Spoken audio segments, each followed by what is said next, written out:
Do some microphones respond to EQ better than others? Conventional recording wisdom says that you should choose the mic that sounds right in itself, rather than expecting EQ to solve any problems. But do some mics work better with EQ than others? If you have one microphone of professional quality, then you can make recordings of a professional standard. I've heard the evidence of this so many times I couldn't count. But since microphones do all have their own individual sound characters, even identical models as they age differently, it is always good to have a selection of mics to choose from to get the absolute best out of the sound source. It has long been an accepted piece of recording wisdom that you should choose the right mic for the job by experience and experiment, and find the best position in which to place it, always by experiment. To choose a mic at random and position it approximately, and then try to fix up the resulting sound with EQ, just wouldn't be the right thing to do. It would be like overcooking the celebration turkey and expecting to correct the inevitable dry texture with extra gravy. It is a fact, however, that EQ is often necessary, no matter how correct the microphone choice or optimum the placement. Perhaps the instrument itself needs a little work. Maybe the acoustic isn't perfect. Maybe you want a sound that is different to the natural sound.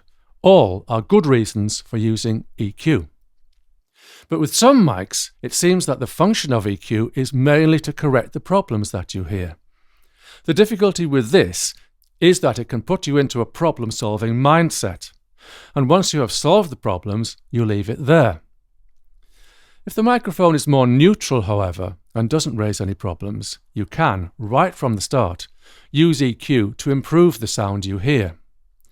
The problem-solving mindset can be the nemesis of the creative mindset that is needed to get the best end result in the recording studio. Opinions are subjective and differ vastly, but I would cite the Neumann U87 AI as one example of a microphone that I find quite plain. Put it in front of a singer or instrumentalist, and the sound that comes out is pretty much the same as what went in, plus a touch of the large diaphragm sheen you would expect from such a mic. But I find this sound very easy to work with and get exactly the results I want. With some other mics, my first thoughts are the problem areas.